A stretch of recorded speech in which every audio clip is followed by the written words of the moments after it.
L'Algérie a décidé de prolonger sa réduction volontaire de brut de 48 000 barils jour jusqu'à fin décembre 2024, en coordination avec les membres de l'Organisation des pays exportateurs de pétrole et ses alliés. Cette réduction volontaire se fera à partir du niveau de production requis, comme convenu lors de la 35e réunion ministérielle de l'OPEP+, du 4 juin 2023, tenue en présence du ministre algérien de l'énergie et des mines, Mohamed Arqab. Les forces de sécurité marocaines ont réprimé dimanche à Casablanca une manifestation contre la vie chère et l'inaction du gouvernement, à laquelle avait appelé la Confédération démocratique du travail.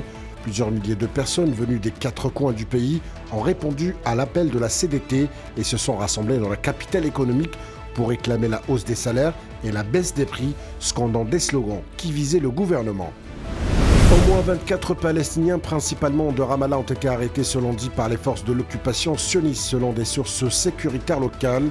Par la suite et sous haute escorte policière, des dizaines de colons ont effectué une incursion du côté de la porte des Maghrébins dans la mosquée sainte, menant des marches provocatrices et des rituels talmudiques dans l'esplanade, selon le rapport du département des Waqf islamiques à Al-Quds.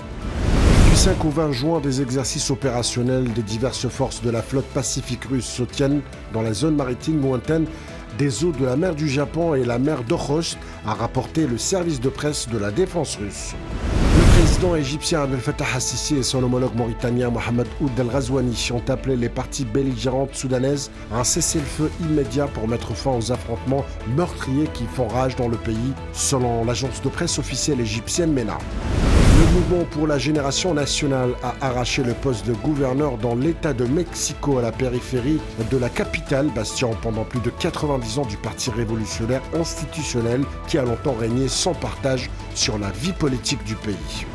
L'attaquant suédois Zlatan Ibrahimovic a annoncé dimanche qu'il mettait un terme à sa carrière à 41 ans. C'est le moment de dire au revoir au football, pas seulement à vous. Il y a trop d'émotions maintenant. Allez Milan et au revoir, a indiqué Ibrahimovic dans une déclaration à la presse sur le terrain du stade de San Siro.